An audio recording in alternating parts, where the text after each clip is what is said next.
Yung example na ito ay para sa design of beam for shear. So, ito yung sa example natin. Design the beam for shear given that yung dead load natin is 60 kN meter. Yung live load natin is 87 kN per meter. Tapos, yung compressive strength ng concrete natin is 27.6 megapascal.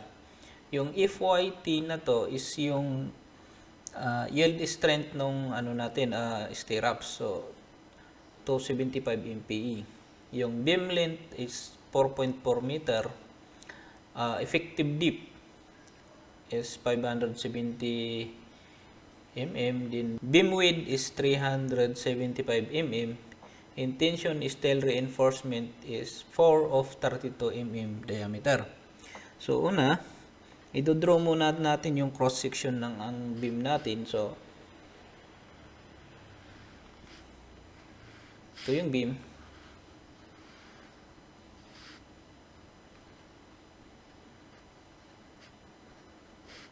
So, para simulan natin yung solution natin. So, kung titignan ninyo, meron tayong dead load at saka live load. So, kailangan nating alamin kung ano yung factored load natin. So, una, calculate natin yung factored load o WU. So, WU, so yan yung ano natin, WU. So, ano nga ba yung WU na to? Ito yung magiging uniformly distributed load natin para sa beam. So, ang susunod na gagawin natin is i-calculate natin yung reaction at saka yung critical shear natin. So, yan. I-drawing natin yung ano natin, yung shear in moment diagram natin. So, kung mapapansin nyo to, di ba, ito yung kino-compute natin dun sa mechanics, sa engineering mechanics. So, ano yung ginagawa natin doon sa engineering mechanics? Hinahanap natin yung shear in moment diagram. So, gagawin muna natin siya ng ganyan. So, yung line na to is para sa ating shear at saka dito naman sa baba para sa moment. So, V tapos sa moment at 0. So, since ito lang naman ay assume natin, di naman sinabi kung ano yung support natin. So, i-assume natin siya as simply supported. So, kung simply supported lang siya, edi madali lang siya. Kung magmo-moment kayo dito sa R1, so, WU times yung length ng beam na to equal dito sa ano, R2 times yung distance nito. So, kung makukuha nyo to, yung R1 natin at saka R2 ay magiging equal. So, kung i-compute nyo yan, 486.64 kilonewton. Ganun din dito sa R2. 486.64 kilonewton meter. Kilonewton lang, walang meter. So, dun sa shear in moment diagram natin, di ba, ang ginagawa natin is, kung ano yung R1, yun yung ilalagay natin sa paganyan. So, papalitan lang natin to. Green. So, igaganyan natin. Ito yung, so, hanggang dito ay 486.64. Tapos, since ito ay uniformly distributed load to, so, pababa. So, ano yung magiging ano natin? So, kung hanggang sa gitna tayo, magiging ganyan yan. Babalik sa gitna. Tapos, since pababa pa rin yan, pupunta rito. So, ito magiging negative 486.64. Tapos, pataas dahil dun sa reaction. So, yung moment naman natin, since natataas yung triangle natin, so, magiging ganyan lang siya.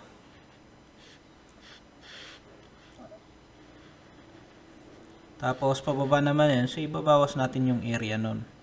So, yung area nito, yun yung moment natin hanggang dito. Ito, kung sa taas na to, ito yung max moment natin. Yung mu. Ito yung mu na kino-compute natin doon sa simply supported beam. Yung dinidesign natin para sa tension reinforcement. So, paano natin makukuha yung V na to o yung share na to? Dito sa ating 409.4.3.2, sabi dito, section between the phase of support in the critical section located D from the phase of support for non-pre-stress. So, ito yung sinasabi niya na D. So, yung magiging critical section natin is dito yon. So, dito ay yung point na to, ito yung magiging VU natin. So, paano natin kukunin yung VU na to? Gagamitin lang natin yung similar triangle. So, kung kukunin natin yung similar triangle dito, so, halimbawa, ito yung, alam natin na yung length nito ay, ilan ba yung length nito? 4.4 meter. So, dito sa gitna, ang length naman nito ay 2.2 meter. So, yung part na to ay 2.2 meter minus D. So, para makuha natin yung value ng VU na to, gagamitin lang natin yung similar triangle or ratio in proportion. So,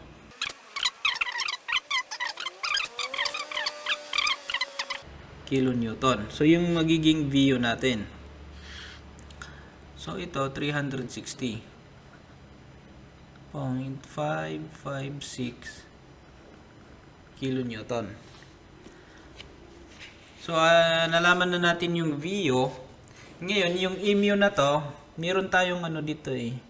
Pag tinuloy-tuloy natin dito yung D, makakakuha din tayo ng moment dito. So, sa point na to, moment UD. Hindi ito yung moment na kino-compute natin dun sa maximum na dinidesign natin sa tension reinforcement. So, dito lang, mu dito, ginagamit to pagka gusto nyong i-check yung beam natin o yung section natin sa detailed calculation.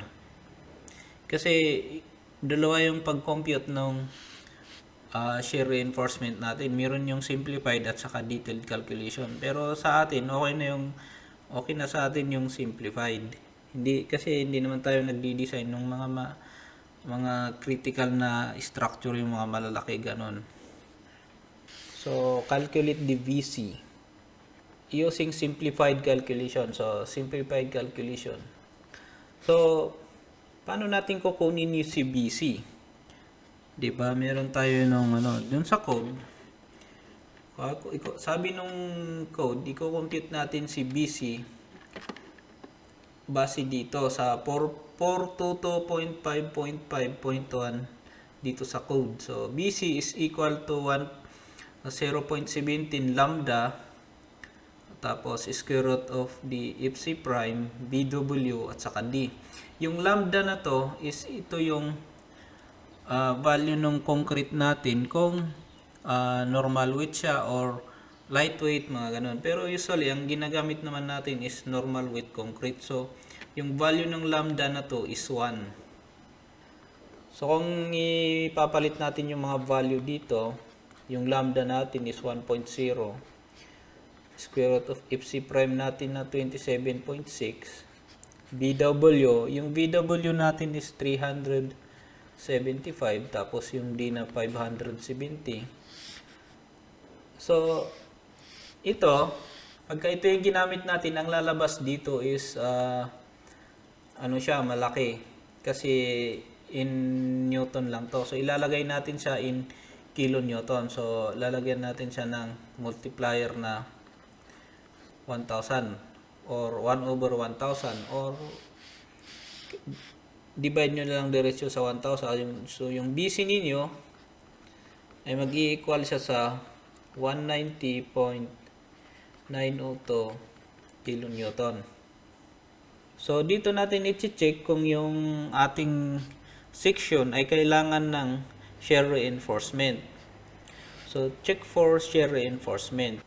So, dito sabi sa minimum shear reinforcement.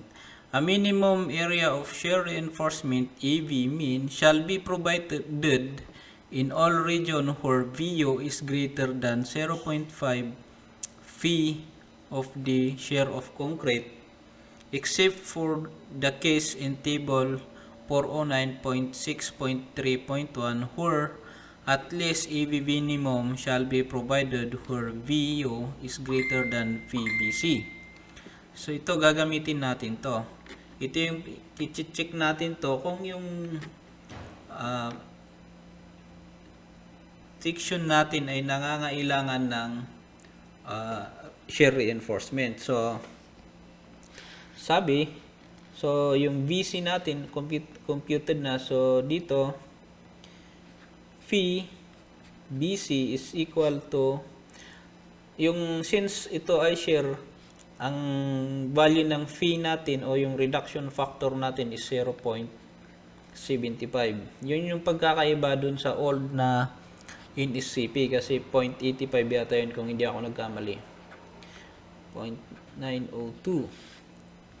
So magiging 143.1765 kilonewton. Yan yung sa PBC. Ngayon, pagka 0.5 PBC, so gagamitin lang natin to 0.5 143.1765 kilonewton. So ang value natin dito is 71.55 kilonewton. Dito magkakaroon tayo ng judgment o i-compare natin yung VO dun sa PBC at saka 0.5 PBC. So halimbawa is yung 0.5 PBC is less than dun sa 0. PBC tapos less than siya sa VU. O ibig sabihin yung VU natin is mas malaki dito sa dalawa na to. So kailangan natin siya ng shear reinforcement. Shear reinforcement needed. Halimbawa naman is nasa gitna yung VU natin. So 0.5 PBC is less than nung VU natin. Pero yung VU natin is less than siya compared sa VBC. Di ba? Pwede kasi yun makikita natin mamaya dun sa ating parang may triangle tayo na makikita natin dun na yung VU natin nagiging less than siya dun sa VBC. So ito, kailangan pa rin ng reinforcement. So need shear reinforcement. Pero pagka ang nangyari naman is yung VU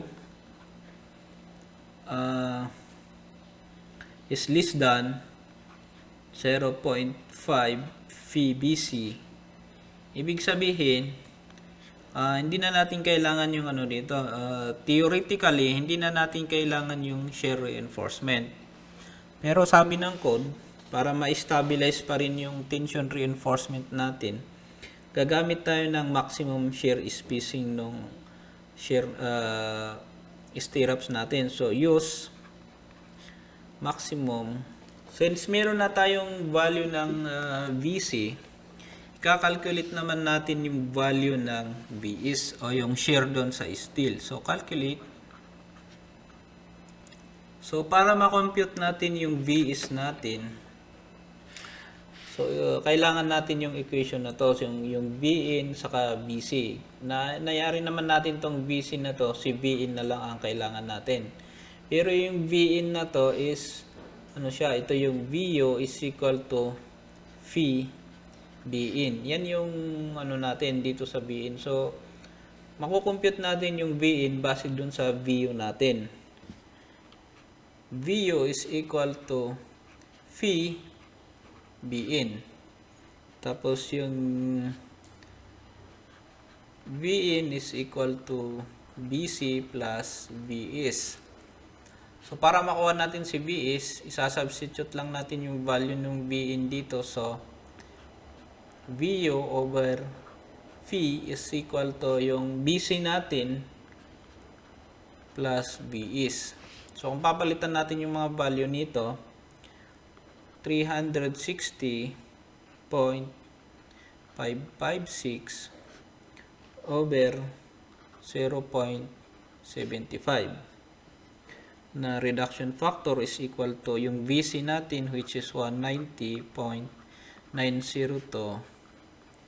kilonewton plus Vs. So Vs is equal to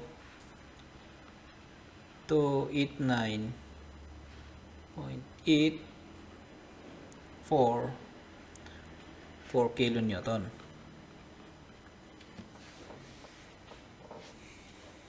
So ngayon, ang susunod naman dito is i-check natin kung yung Vs max natin is mas malaki dito sa Vs natin. O kaya yung section natin is adequate o enough siya. So, sa code, para ma-check natin, gagamitin natin yung equation na ito. So, cross-sectional dimension shall be selected to satisfy equation na ito. So, gagamitin natin yung equation na ito. So, VU. So, kung mapapansin nyo dito, yung VU natin is less than or equal to ito para sa equation na to. Yung phi natin is i-divide din natin dito. So, mangyayari para nating binalikan yung equation dito sa taas. So, hindi na natin kailangang i-substitute yung mga to. So, pwedeng ito na lang yung basihan natin. Ito yung Vs max natin. So, kung kukunin natin yung Vs max is equal to 0.67, tapos yung FC natin which is 27.6, 375, tapos yung D natin na 570. So V is bakit ganon? So V is equal to V is max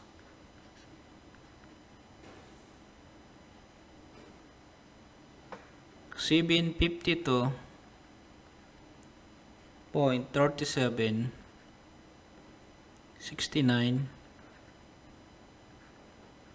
kilonewton meter.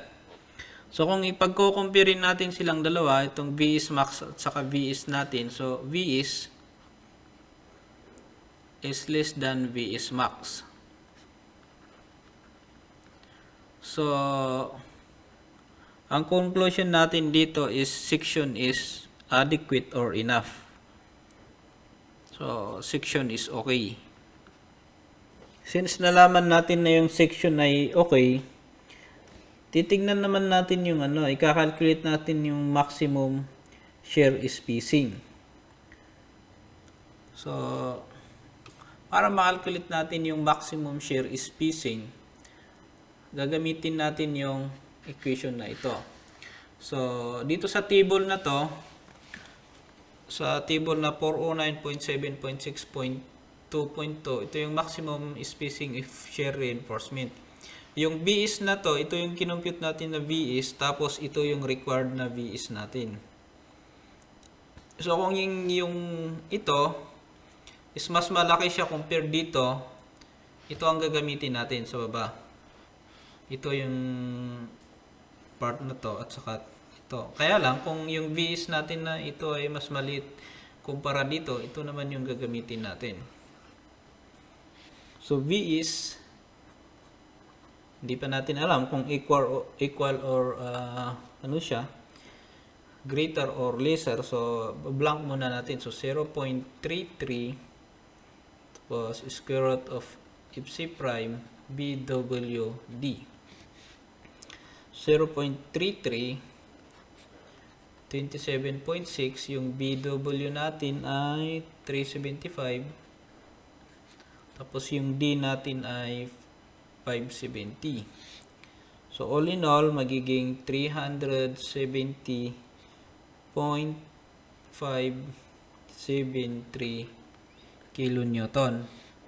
So, Vs natin is mas maliit siya kumpara dun sa 370.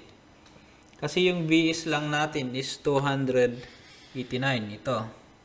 289 yung dito sa part na to is 370. So, ang gagamitin natin na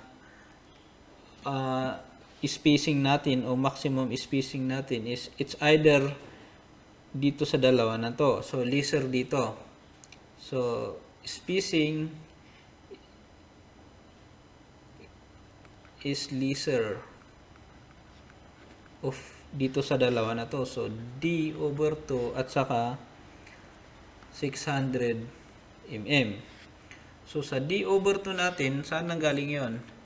Nanggaling yon dun sa maximum shear spacing na yon. Dito sa table na inano ko kanina, dito yon. So, yung VS natin is mas maliit compared dito. So, ito yung gagamitin natin. So, lesser of D over 2 o kaya 600.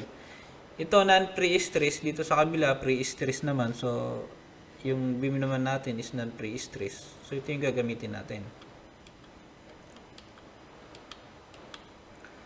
So, 570 over 2. So, ang lalabas dito ay 285. So, ang pinakaano nito, ang mas madali nito is dapat yung spacing natin hindi siya pwedeng lumaki dito sa 285. Magiging spacing na nito. So, pwede nyo ilagay na 280, 260, pwede naman 285 kasi sakto naman. O kaya iano na lang natin, i-divide by natin siya ng 25 mm. So parang ang magiging distance niya is laging 25 mm. O bahala kayo kung anong gusto niyo. Basta hindi siya lalagpas dito sa 280. 5 na to. So halimbawa kung i-divide natin to ng 25 tapos i-divide natin ng 25, anong lalabas dito? So, calculate for maximum shear spacing. So, 11.4. So, pwede na nating i-drop yung, ang lalabas dito is 11.4. Pwede nating i-drop to, yung 4 na to. So, 11 times 25. So, magiging 275. So, yan yung magiging spacing natin, maximum spacing natin. Basta huwag kayong nasa sa inyo, kung gusto nyo gamitin yung 280, okay lang naman. Basta hindi kayo pwedeng lumampas dito sa spacing natin na 285. So, ano naman ang susunod natin gagawin? Dito na tayo mag-a-assume kung ano yung magiging talagang spacing natin doon sa may critical area ng beam natin. So, hindi naman sinabi doon sa problem kung ano yung stirrups natin. So, mag-a-assume na lang tayo ng stirrups na 10 mm. So, assume 10 mm diameter stirrups. So, huwag kayong mako-confuse na yung yung reduction factor natin is parang ganito. Yung reduction factor natin pa ganyan. Yung diameter naman pa ganyan. So, V is equal to yung area ng minimum shear reinforcement tapos yung yield strength ng stirrups natin or yung bakal natin D over yung spacing. So, yung equation na to is galing sa NSCP code na ito.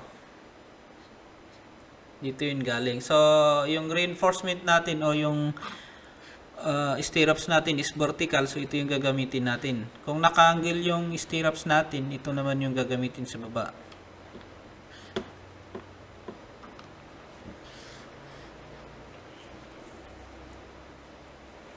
So, meron naman tayong B is yung spacing lang hindi natin alam. So, i-ano lang natin to, pagpapalitin lang natin to. So, spacing is equal to yung EV.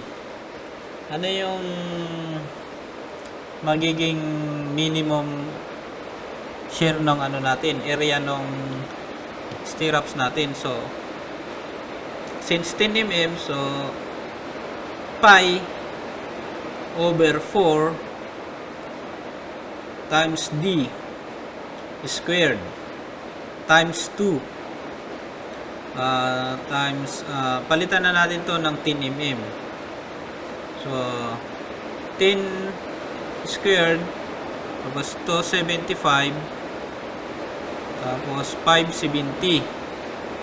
Hindi ko alam kung naririnig niyo yung ulan, malakas yung ulan eh. Tapos yung VS natin na 289.849.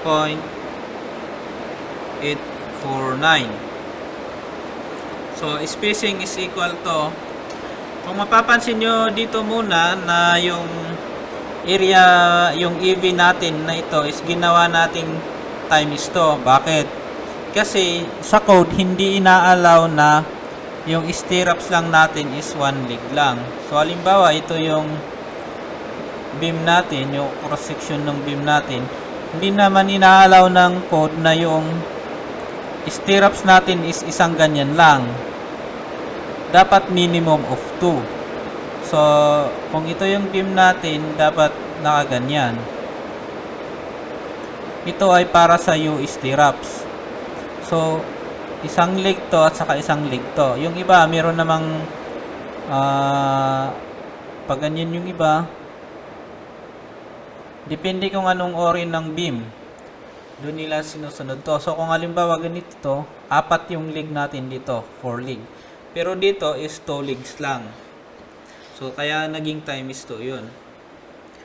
So yung magiging spacing natin dito is 84.44 mm.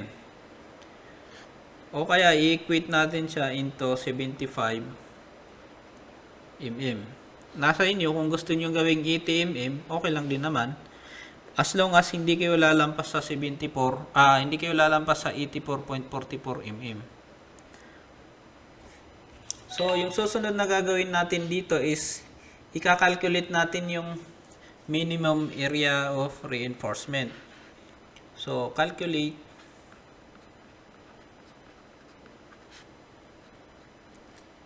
EV min. So, paano natin makakalculate yung EV min na to? So, titignan na naman natin doon sa table ng code. Since yung VU natin is mas malaki naman kumpara doon sa ating PBC at saka sa 0.5 PBC, gagamitin natin yung part na to. So, non-pre-stress greater of yung EV min natin dapat mas malaki dito sa dalawa na to. Dito sa E, which is E in B, mas malaki yung ano natin dito. Yung kukunin natin dito sa dalawa na ito. So, EV min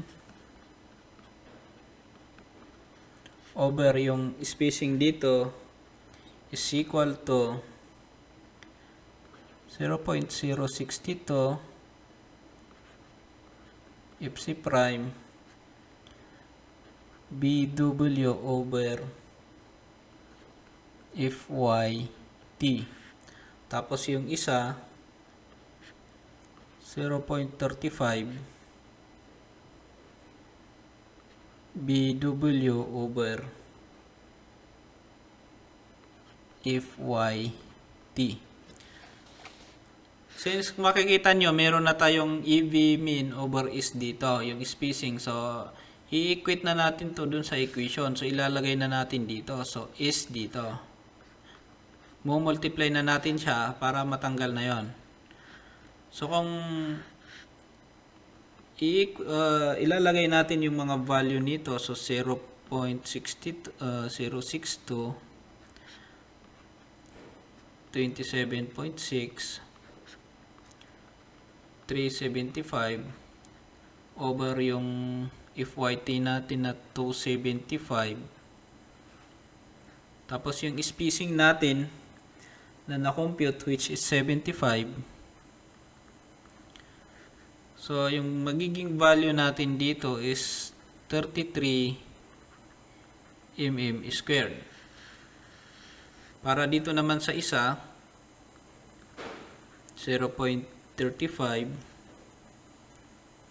tapos 375, 275. So, tapos 75 na spacing. So, equal to 35.795.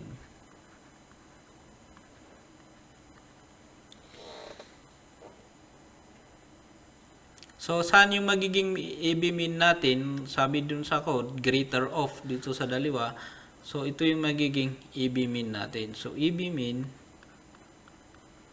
AB minimum is equal to 35.795 mm squared.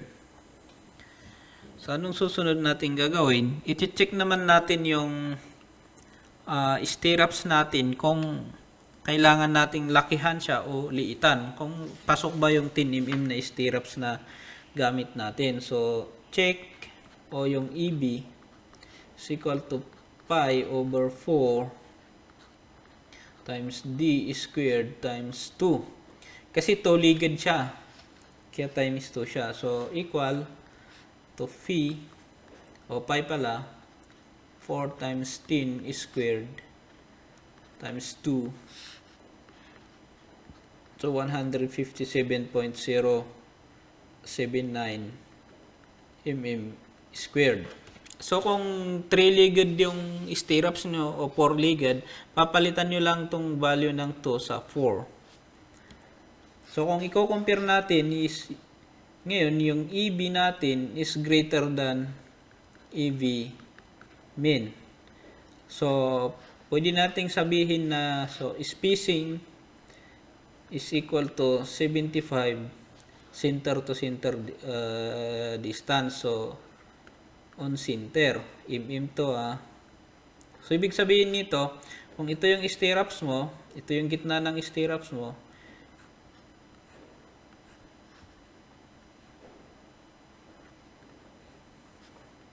halimbawa, ito yung mga stirrups ninyo. Yung gitna nito, tapos yung gitna din naman nito, saka ito, ay yun yung 75 mm. Ngayon, paano kung ang nangyari is yung EB natin is mas maliit sa EV minimum? Ibig sabihin, yung diameter ng stirrups natin is kulang, so i-increase nyo lang. Baka gagamit kayo ng 12 mm or pag ganun pataas. So, naano na natin, compute na natin yung spacing ng stirrups natin. So, pwede na nating i-divide yung span natin para ma-distribute natin yung stirrups. So, kung i-divide natin yung span ng beam natin, so, i-ano natin siya into zone. I-categorize natin siya sa zone.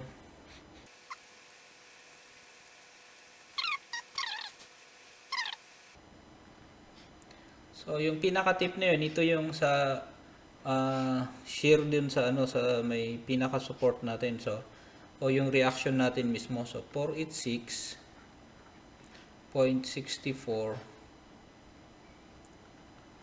kilonewton. Yung part na to, ito yung VU natin. So, VU is equal to 360.556 kilonewton. So, is para dito sa natin to. So, D. So, ito is sa D natin. So, dito, meron naman tayo ng dalawa dito, which is ito yung sa phi BC. Phi BC, which is 143.176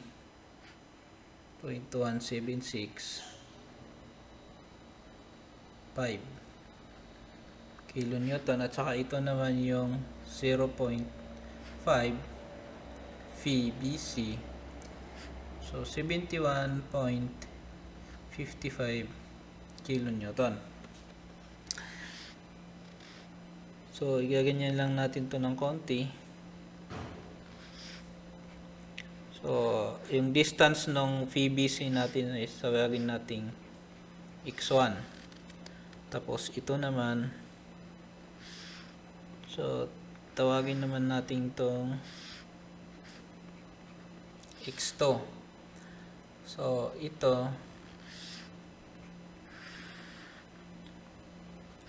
yung L over to. So L over to, which is 4.4 divided by 2. So 2.2 meters. So iganyan natin.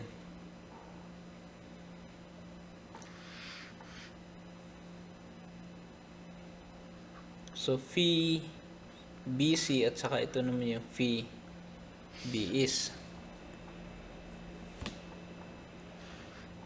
So ito gagawin natin tong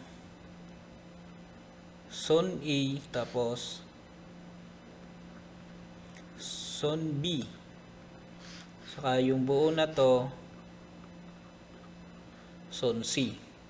So yung VBC na to is ito yung shear na hawak ng concrete. Ito. Magmula dito yung block na to pag ganyan.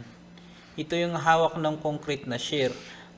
Dito naman sa taas, ito naman yung hawak ng steel natin na shear o hawak ng stirrup. So makikita ninyo dito na dito meron tayong stirrups dito hanggang sa x over 2. Tapos dito naman yung sa ko dito is sa ano na to, sa concrete na to. Kaya lang kailangan pa rin naman natin maglagay ng shear reinforcement dito, sabi doon sa code, para ma-stabilize natin yung section natin. So sa part na to, dito na yung maglalagay na pa rin tayo dito ng maximum or maglalagay pa rin tayo ng minimum shear reinforcement dito at saka kahit dito rin sa part na to.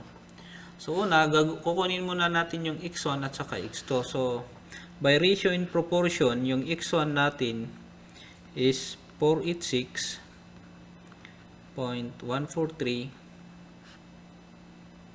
0.1765 equal to 2.2 486.64. So x1 is equal to 1.55 meter. So x2 naman, para dun sa x2 natin, so x2 ganun pa rin yung gagawin natin. So, over 486.64 minus 71.55 kilonewton equal to 2.2 over 486.64. So x2 is equal to 1.88 meters. So dito, since yung BU natin is VU is greater than VBC dito, saka greater than kung yung BU natin is greater than VBC, automatic na yung VU natin is greater than 0.5 VBC. So magmula dito sa x1 na to, yung distance ng x1 na to is ano siya, ito yung magkakaroon siya ng spacing na so stirrups spacing na is equal to yung nakuha natin na ito 75 mm. So 75 mm spacing. Para dito naman sa 2 na to, x2, so part na to, makukuha natin yung x2 na yon. So, ito kasi, so, ang magiging spacing nito, since ang ano natin is nasa yung magiging value ng ano natin is VBC, so 0.5 VBC is less than VU tapos less than VBC. So dito yung ano natin, no, sa part na to nasa gitna yung VU natin dito. So kung nasa gitna yung VU natin, dapat meron pa rin siyang minimum shear reinforcement. So gagamitin na natin yung minimum shear reinforcement na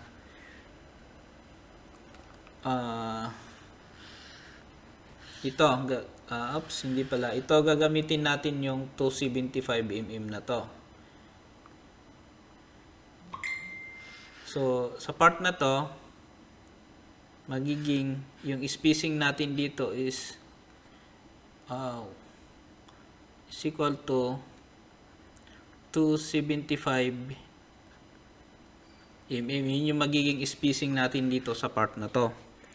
Dito sa zone E na to, yung VU natin is mas bababa dito sa 0.5. Hindi naman theoretically, hindi na natin kailangan ng shear reinforcement. Kaya lang, yun nga, sabi ng code, para ma-stabilize pa rin natin yung tension bar natin doon sa tension reinforcement, kailangan pa rin nating maglagay siya ng shear reinforcement. So, gagamitin pa rin natin yung ito, yung is pa rin na spacing is equal to 275 mm. So, finally, kung gagawin natin yung beam natin, i-draw natin yung beam. So, kung yan yung beam natin, so L over to, so 2.2 kasi yung L natin is 4.4 eh. So, din yung sa x1 natin is 1.5. 1.5 yung x1 natin. So, hanggang dito is 1.5 yung x1. So, dapat within the 1.5 meter na yon, ang spacing natin, magmula dito sa face of support, yung spacing natin dun sa stirrups ay 75 mm. So, pwede natin gawin na 75. So, 1,550 divided by 75. So, ang lalabas dyan,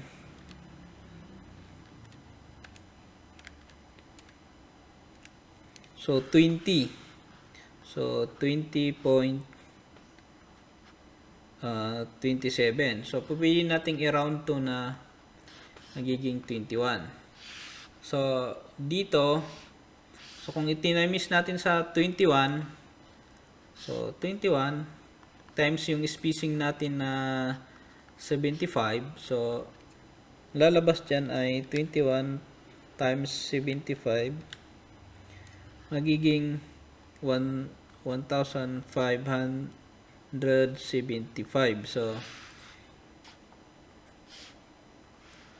So yan.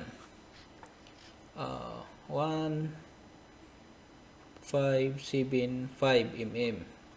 So, under dito, meron siyang 10 mm diameter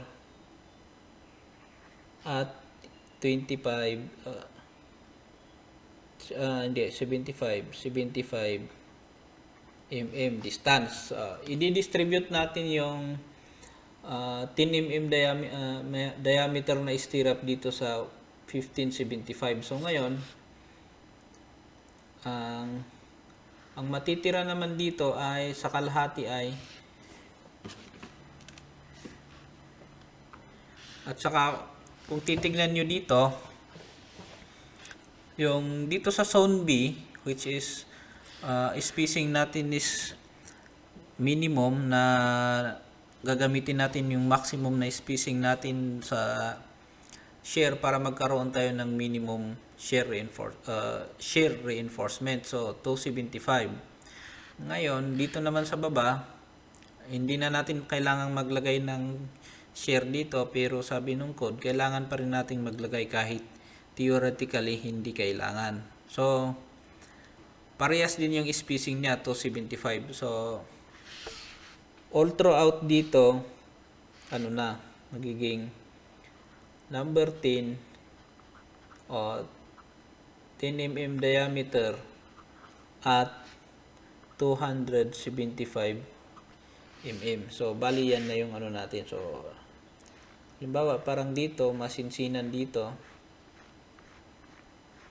pero dito medyo maluwang ng konti.